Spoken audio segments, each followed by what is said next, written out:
Merci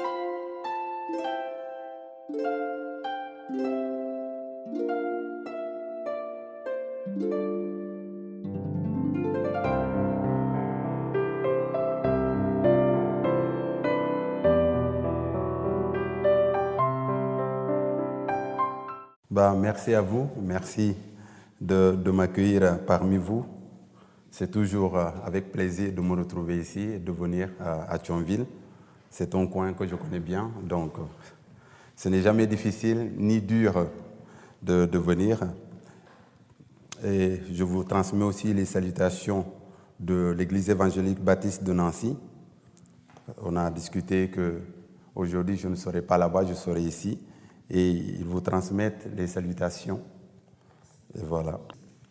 La dernière fois que j'étais là, on parlait sur la crise spirituelle ou la crise de foi. Et c'était basé sur le psaume 73. Et dans l'argumentation, dans l'explication, j'avais mentionné Élie, j'avais mentionné Jean-Baptiste, j'avais mentionné Jésus-Christ, qui à un certain moment avait fait face à des situations dures, intenses. Et aujourd'hui, je vais m'arrêter sur Jean. Je vais m'arrêter sur Jean parce que j'ai trouvé cet épisode que nous allons lire tout à l'heure très intéressant. Et c'est sur cet épisode-là que nous allons nous encourager mutuellement. Donc, le thème, c'est les défis de parcours. Les défis de parcours. Chacun a sa trajectoire, chacun a son parcours de vie, que ce soit professionnel, académique, personnel ou spirituel, ou sur tous les plans. Et quelquefois, peut-être que les choses ne se présentent pas comme on l'avait envisagé au début du parcours. Peut-être qu'au moment où on commençait, nous, on avait déjà une vision tout tracée de comment les choses allaient se passer. Jusqu'à ce qu'on arrive à un certain moment, on se rend compte que, en fait, ce que je pensais avoir été tout tracé, là, il y a un virage à gauche ou un virage à gauche ou à droite, où en fait, il y avait la possibilité de passer avant, comme dans la circulation. Maintenant, c'est un sens interdit. Qu'est-ce que je vais faire? Alors qu'avant de quitter, moi, j'avais une idée de là où j'allais passer, tout est tracé. Et dans nos parcours, oui, on vient à faire face à des situations comme ça. Et ces situations nous amènent à nous interroger. Et au moment de l'interrogation, au moment où on est en phase de questionnement, beaucoup de choses peuvent se passer. Je m'arrête là pour nous lire, pour faire la lecture. Donc, on va lire Matthieu chapitre 11, versets 1 à 6. C'est le même scénario qui est dans Luc chapitre 7, 18 à 23. Donc, Matthieu chapitre 11, à partir du verset 1 à 6. Lorsque Jésus eut achevé de donner ses instructions à ses 12 disciples, il partait de là pour enseigner et prêcher dans les villes du pays. Jean, ayant entendu parler dans sa prison des œuvres de Christ, lui fit dire par ses disciples: « Es-tu celui qui doit venir, ou devons-nous en attendre un autre ?» Jésus leur répondit: « Allez rapporter à Jean ce que vous entendez et ce que vous voyez. Les aveugles voient, les boiteux marchent, les lépreux sont purifiés, les sourds entendent, les morts ressuscitent, et la bonne nouvelle est annoncée aux pauvres. »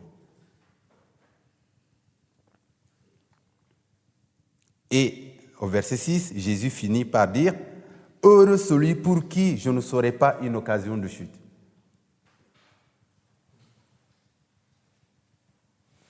Je ne sais pas si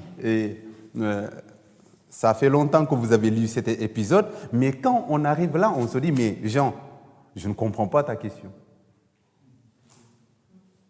Jean, je sais qui tu es, je te connais bien, mais je ne comprends pas ta question.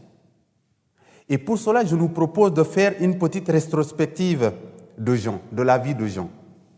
Tout d'abord, ce que les prophètes ont dit de lui. Ésaïe chapitre 40, verset 3. On va faire la rétrospective de ce que les prophètes ont dit sur Jean, des prophéties sur lui. Ésaïe chapitre 40, verset 3.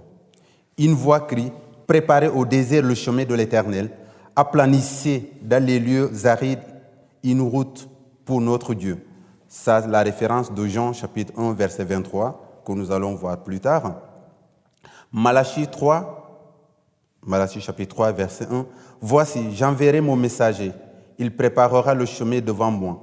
Et soudain entra dans le temple du Seigneur, dans son temple, le Seigneur que vous cherchez, et le messager de l'alliance que vous désirez. Voici, il vient, dit l'Éternel des armées.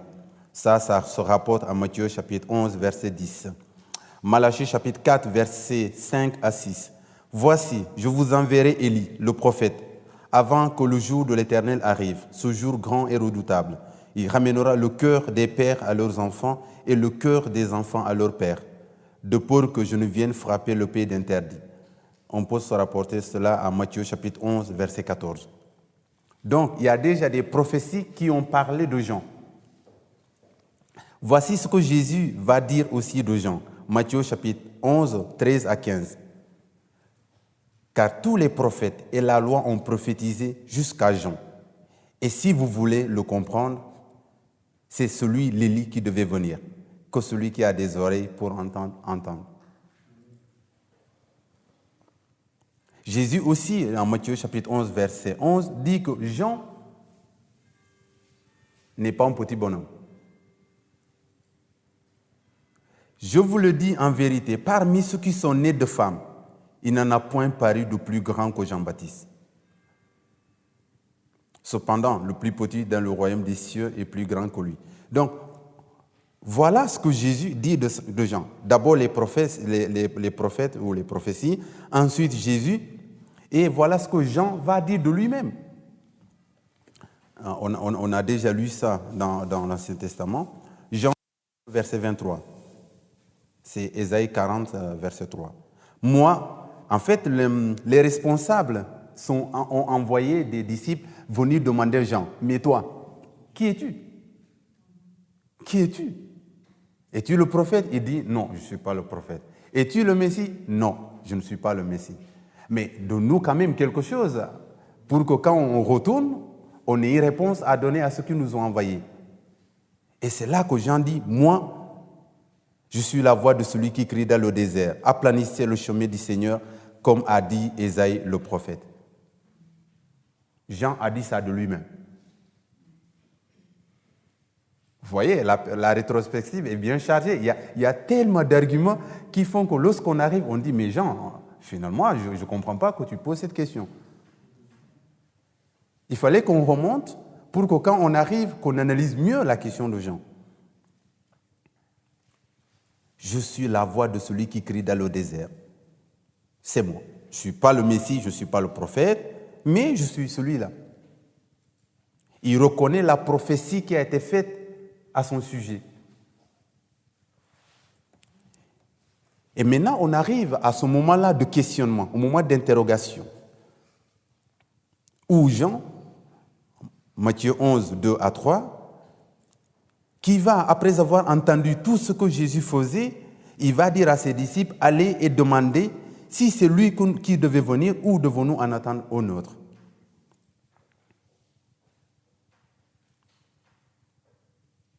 Il y a encore d'autres éléments qui confirment que Jean savait qui était Jésus.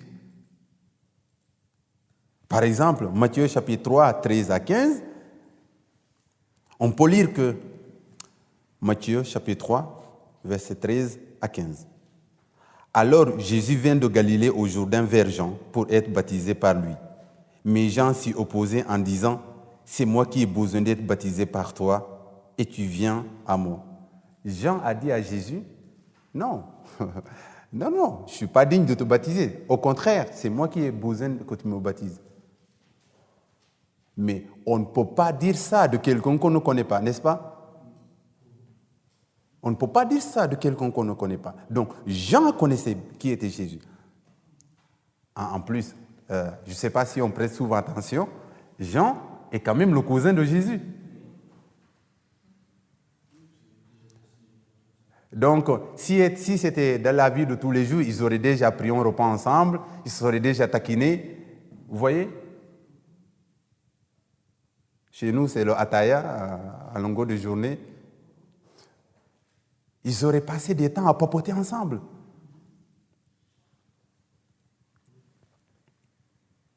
Et en plus, dans Jean chapitre 1, versets 29 à 30, il y a encore quelque chose qui est énorme, que Jean a dit lui-même. Jean chapitre 1, partie du verset 29 à 30. Le lendemain, il vit Jésus venant à lui et il dit, « Voici l'agneau de Dieu qui ôte le péché du monde. » Jean a dit cela de Jésus. « Voici l'agneau de Dieu qui ôte le péché du monde. » Et on revient maintenant à dire à Jean, dans ce cas Jean, pourquoi à ce stade de ta vie, tu poses la question de savoir est-ce que ce Jésus-là est celui qui devait venir ou finalement il faut attendre une autre personne, avec tout ce qui vient d'être dit. Avec tout ce qui vient d'être dit, Jean, comment devrions-nous comprendre ta question? Est-ce que es-tu en train de douter? Ou tu voulais faire juste une vérification de routine? Ou qu'est-ce qui est en train de se passer dans ton cœur? Et le premier élément, c'est qu'au moment où Jean pose cette question, il est où? Il est en prison. Déjà, il y a une circonstance. Il est en prison. Jean n'a plus la liberté d'action. Il ne peut pas aller où il voulait. Bon, heureusement, on se rend compte qu'en envoyant ses disciples, cela veut dire qu'il pouvait avoir de la visite, n'est-ce pas? Mais lui, sa liberté était restreinte. Et avec tout le rôle qu'il a, il se rend compte qu'en fait, maintenant limité, il ne peut rien faire. Et ce sont ses disciples qui viennent lui rapporter ce qui se passe dehors. Lui ne peut pas voir. La prison, c'est un endroit où personne ne souhaite s'y rendre. À moins que tu vas tourner un film là-bas et puis tu sors. Mais personne ne va dire « moi je veux aller en prison ».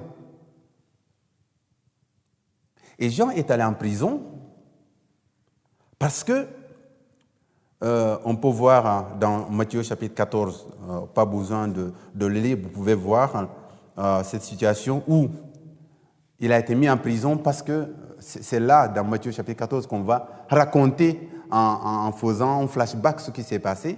En fait, Jean, il dit à Hérode, c'est ton titre, mais Hérode Antipas, qui était le demi-frère de Hérode Philippe, et qui lui dit, il n'était pas permis de prendre Hérodias, qui était l'ex-femme, qui est l'ex-femme de ton frère, il n'était pas permis de la prendre comme femme. Ça ne se fait pas. Voilà, la morale est absente là, quoi. Et ça ne va pas lui plaire, il va le mettre en prison. Et on sait que après, Hérodias ne va pas être contente.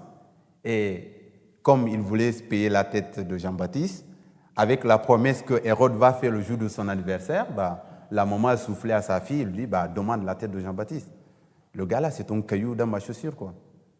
Il m'empêche d'épouser celui que je veux épouser. Il est en train de bousiller, de semer la zizanie. Le gars, il faut qu'on l'écarte pour qu'on soit heureux enfant. Et donc, Jean était en prison pour ce fait-là. Et que représente pour nous la prison? Pour nous, la prison représente, dans notre parcours, des moments douloureux auxquels on ne s'attendait pas.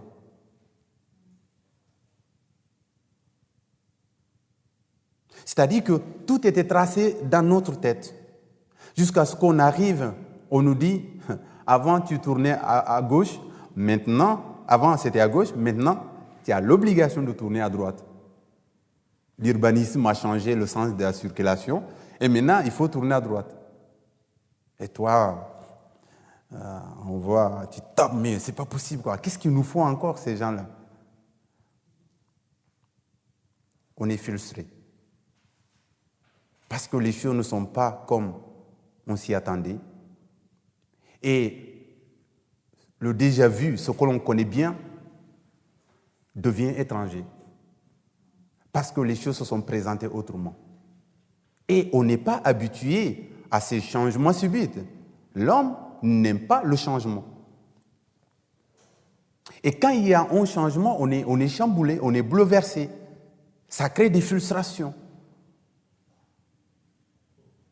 Parce que ça va nécessiter des efforts supplémentaires, là où avant on ne faisait pas d'efforts. Et ça, on n'aime pas ça.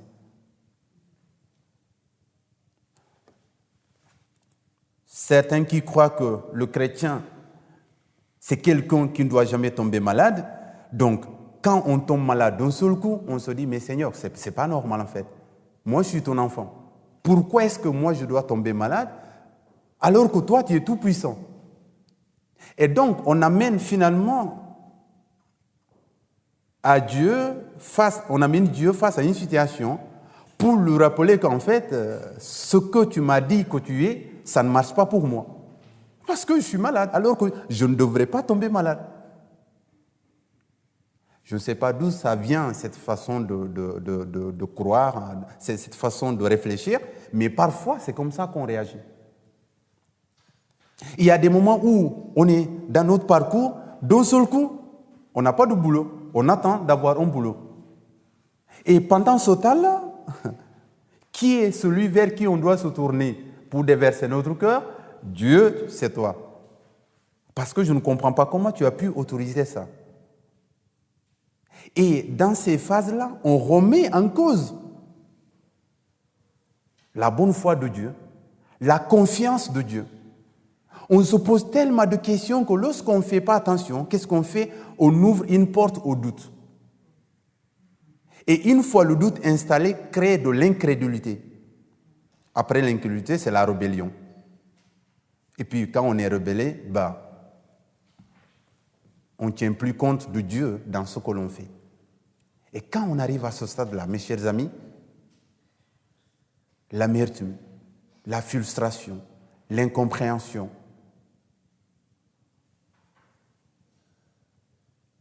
on se dit que mais Dieu m'a amené en bateau tout ce temps-là. Il m'a amené en bateau tout ce temps-là. Il m'a amené en bateau. Il m'a fait croire qu'il était là pour moi. Il m'a fait croire qu'il m'a choisi, je suis son enfant. Mais il a fallu que cette situation arrive pour que moi, je comprenne enfin qu'il m'a amené en bateau. Je ne veux plus entendre parler. C'est fini. Dites ce que vous voulez, mais je ne veux plus entendre parler.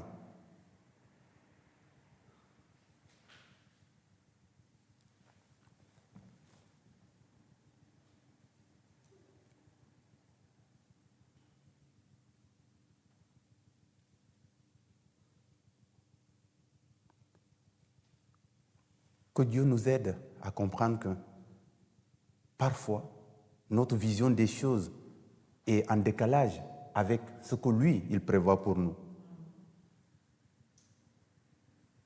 Et que quand on arrive dans ces moments difficiles que l'on peut comprendre, justement, on est des humains, on peut vivre des situations difficiles, des choses qu'on ne comprend pas. Quand on arrive dans ces situations-là, que Dieu nous donne la force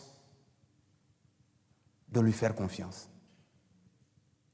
Que Dieu nous donne la force de s'attendre à lui. Que Dieu nous donne la force d'être patient. Que Dieu nous donne la force de garder nos émotions intactes. Parce que voyez-vous, c'est là que l'ennemi, lui, c'est ça son fort. C'est ça son fort. Regardez, dans Genèse chapitre 4, Caïn est dégoûté. Il est dégoûté parce que lui, il était le premier à avoir envie de faire une offrande à Dieu. Et son frère Abel, lui aussi, il se proposa de faire. Mais qu'est-ce qui s'est passé? Dieu a accepté l'offrande d'Abel, mais pas l'offrande de Caïn. Et Caïn était en colère, il était fâché. Et au verset 6, Dieu vient lui dire, le péché est à ta porte. Le péché est à ta porte. Résiste-le. Résiste-le. Dieu vient donner un conseil à Caïn. Résiste à cette tentation, justement à ce sentiment de colère, d'injustice quotidienne. Parce que si tu ne le résistes pas, il va t'amener à faire quelque chose. Résiste-le. Mais après cette discussion, qu'est-ce qui s'est passé?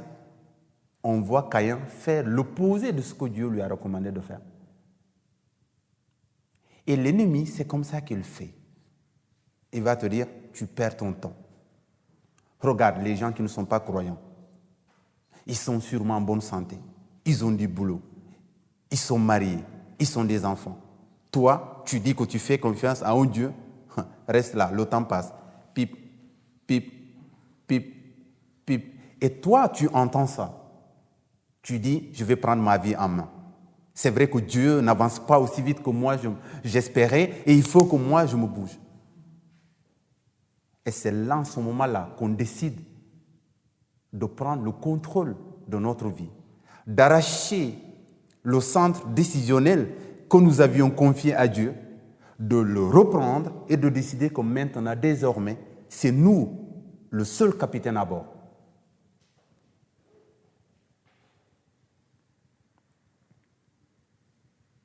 C'est nous le seul capitaine à bord. Plus jamais on n'écoutera qui que ce soit.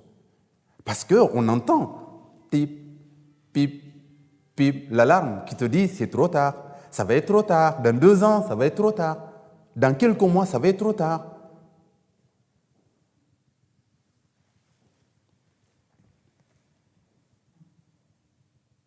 Mais on voit que la perspective que nous, on a souvent de la vie est carrément différente. Jésus vient de faire des éloges sur Jean. Il dit que lui, c'est un grand prophète.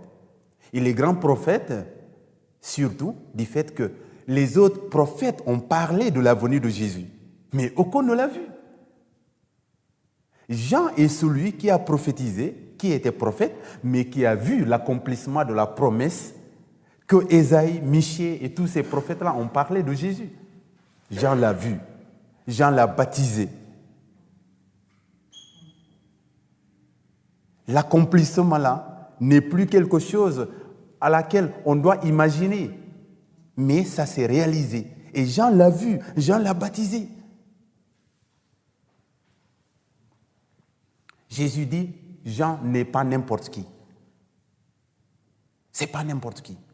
Mais de son côté, Jean, dans cet environnement de restriction, laisse échapper en lui ces interrogations-là.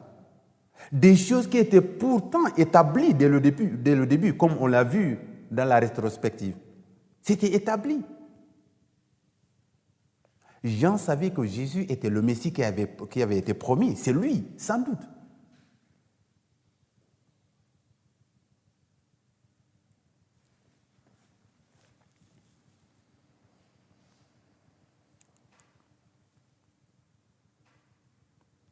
Que le Seigneur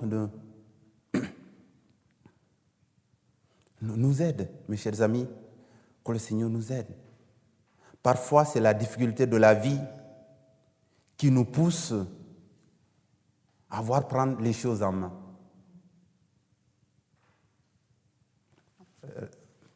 Ces derniers temps, on parle de retraite, et ça crée de la frustration dans le cœur des gens. Et moi, je ne suis pas français, ma voix ne compte pas. Je ne peux pas voter, je ne peux rien faire. J'ai que ma nationalité sénégalaise, donc si je dois voter, c'est au Sénégal, pas en France. Mais moi, je peux comprendre certaines personnes qui s'interrogent sur le fait qu'après avoir travaillé, qu'est-ce qui va se passer? Est-ce que je vais pouvoir un petit peu m'occuper de moi, reposer, aller en vacances, aider un petit peu? Est-ce que je vais pouvoir le faire? Je comprends cette interrogation-là. Je le comprends. Après, Maintenant, la manière dont ça se passe, là, je me retire. Je ne cautionne pas de casser pour faire entendre, de brûler et pour faire entendre ce qu'on a envie de dire. Mais je comprends que les gens s'interrogent sur leur avenir. Mais lorsque on s'interroge de son avenir, de ce qui va se passer, c'est pas mauvais. Mais lorsque cela devient un moyen de pression dans notre vie, au point de contrôler nos décisions, au point de constituer comme une prison, une cage dans laquelle on n'est plus capable de sortir. Parce que le point focal, c'est que ça peut poser problème. J'entends des gens qui disent aux jeunes, ne faites plus de grandes études. Parce que si vous faites de grandes études, à l'arrivée, vous allez travailler jusqu'à 70 ans. Non, mais on ne peut pas être dans cet extrême-là, on ne peut pas dire ça. Ce n'est pas parce que le projet de retraite ne se présente pas comme certains l'espéraient qu'on va dire aux jeunes, ne faites pas de grandes études. Tu as ton bac, tu commences à bosser en vue de pouvoir bien cotiser pour qu'autour de 60 ans, 61 ans, tu puisses prendre la retraite. Non, laissons les jeunes aller à l'école, laissons les jeunes suivre leur projet académique. Il ne faut pas, parce qu'il y a quelque chose qui se passe, maintenant ramener tout le monde dans cette perspective-là. Nous, on a un autre projet à nous. Laissons la jeunesse. Certains, ils vont pouvoir étudier jusqu'à devenir médecin, avocat ou ingénieur ou je ne sais pas. On le laisse, on les encourage. On les encourage. Parce que, voyez-vous, il y a certains qui n'aiment pas aller à la retraite. Parce qu'ils aiment travailler et que le travail qu'ils font fait que ça ne nécessite pas un certain nombre d'efforts. Et donc, ils trouvent qu'ils veulent travailler jusqu'à 70 ans et ça les maintient en forme, ils sont actifs. Donc, vous voyez? Donc, quand on mélange tout, on gâche tout finalement. Jean, est-ce que c'est toi le Messie ou devons-nous en attendre un autre? J'ai une amie, on est devenus amis depuis 2013, ça fait longtemps. Et donc, elle voulait se marier et ça ne venait pas. Et tu vois, un jour, elle me dit, « Hey, j'ai un truc à te dire. » Je dis, « Pourquoi ?» J'ai rencontré mon copain lorsque j'étais dans le monde. Mais il est revenu et il me dit, il n'est pas chrétien, mais il me dit qu'il comprend que je suis très sérieux dans la foi, mais ça ne l'empêche pas d'être avec moi. Et moi, je me suis dit que peut-être que c'est la volonté de Dieu qu'il est revenu. Comme ça, si on se met ensemble, et peut-être que plus tard, il va se convertir, et peut-être que ça va faire l'affaire. Qu'est-ce que tu vas dire à quelqu'un qui est adulte? C'est délicat. C'est-à-dire qu'en ce moment-là, tout ce que tu vas dire peut être considéré comme un affront ou manque de délicatesse. En fait, c'est difficile. Alors, tu penses que c'est la bonne chose à faire? Ouais, c'est bon, il a compris, il ne se pose pas. OK. Et elle s'est mise ensemble, elle s'est mise avec lui. Quelques mois plus tard, on a rompu. Pourquoi? La liste était longue comme ça. C'est-à-dire qu'elle, dans l'attente, à un certain moment, elle s'est dit, non, Dieu, tu as dû m'oublier. Tu as dû m'oublier. Il faut qu'à un certain moment, je revoie, moi, ma position de base. Parce que si je continue dans cette lignée, je risque de ne rencontrer personne. Dieu, excuse-moi, je vais faire quelques entorses. Je fais quelques sorties à gauche, à droite. Peut-être qu'avec ça, je pourrais aider les choses. Et quand elle a rompu avec le mec, elle a dit, c'est fini. Aujourd'hui, elle est mariée. Elle est mariée. Quand le mois est arrivé, elle était contente de trouver finalement quelqu'un. Et aujourd'hui, quand elle parle de son mari et de son mariage, tu te dis, mais attends, tu te rends compte, elle est rayonnante, elle est contente. Mais imaginons qu'elle avait laissé tomber. Elle avait dit non, je vais faire tout ce que je veux.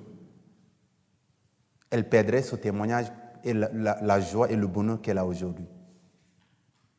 Seigneur, est-ce que vraiment, il faut que je trouve seulement un chrétien?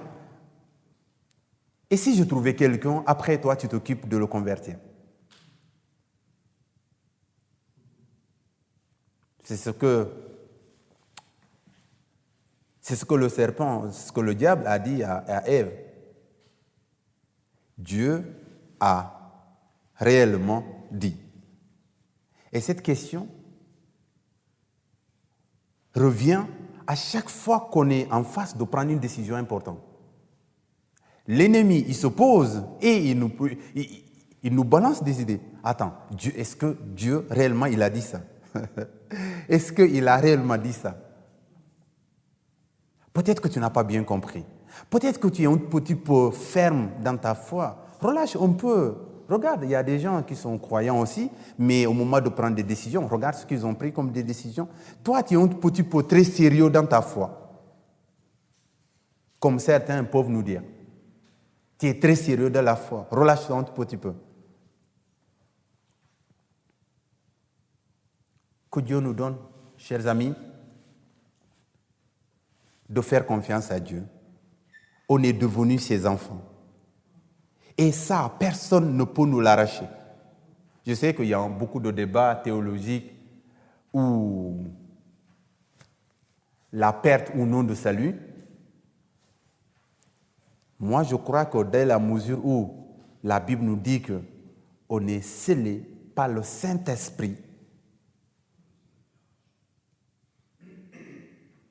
je ne sais pas comment la personne va faire pour convaincre le Saint-Esprit de lever le sceau. On est scellé. On a été marqué. Et partout où on part, Dieu dit, elle m'appartient. Lui, il m'appartient. Eux là, ils sont à moi. Ils sont à moi. C'est comme dans une équipe de foot. Comment on reconnaît les équipes adverses s'ils s'habillent de la même manière? Mais les bleus, ils regardent.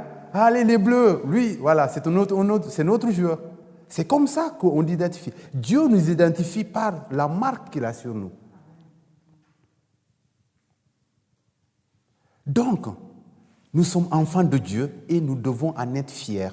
Il est vrai, dans notre parcours de vie, les choses, parfois, on peut faire face à des situations difficiles, mais jamais,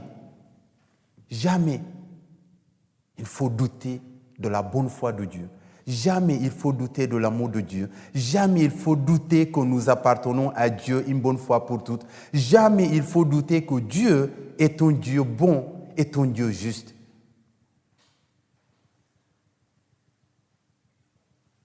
Ça peut être dur, intense, mais jamais. J'aurais pu citer Job. Oh mon Dieu, qu'est-ce qu'il a vécu?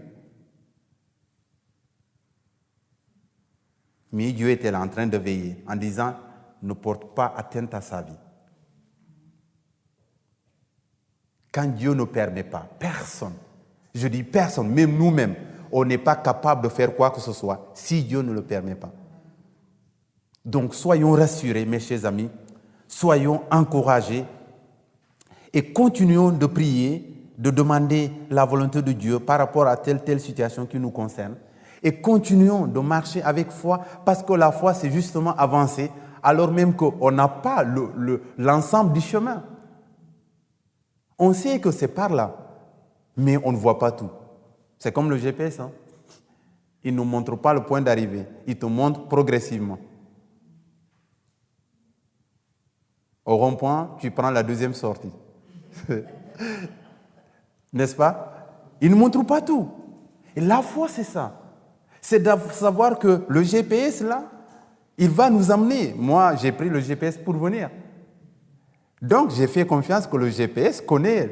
Et donc, quand le GPS me dit « prends la première sortie », je fais confiance. Dieu, on peut le dire, est notre GPS. Et peu importe les situations, les tempêtes, la pluie, la neige, la grêle ou la canicule, dans notre parcours spirituel, faisons confiance à Dieu et ça va le faire. On a fait 34 minutes. Je nous propose de nous arrêter là. Seigneur, nous te bénissons, nous te rendons grâce. Merci pour tes bontés, tes grâces. Merci d'avoir fait de nous tes enfants. Merci pour tes grâces qui se reposent et qui inondent nos vies. Merci pour tout ce que tu mets à notre disposition. Merci pour ce que nous vivons individuellement et collectivement. Merci, Seigneur, en particulier pour l'église de Thionville. Merci pour la grâce que tu donnes à chacun. Merci pour la grâce que tu donnes à cette assemblée de marcher devant toi, de faire ce que tu leur as confié de faire ici. Merci pour les projets de chacun. Merci pour la vie de chacun. Merci pour les défis de chacun, parce que nous savons que tu es là et que tu n'abandonnes personne. Nous te prions de porter chacun. Nous te prions, Seigneur, d'exaucer aux prières de tes enfants. Nous te prions de marquer de ta présence avec tout enfant qui semble confus, qui semble égaré. Reste là et rassure tout le monde. Donne-nous, Seigneur, lorsque on est comme Jean-Baptiste, dans l'interrogation, dans le questionnement, parce qu'il y a une situation difficile dans laquelle on est, donne-nous d'entendre ton esprit nous dire, ne vous inquiétez pas. Ta parole nous dit que le Saint-Esprit rend témoignage à notre esprit que nous t'appartenons, que nous sommes enfants de Dieu.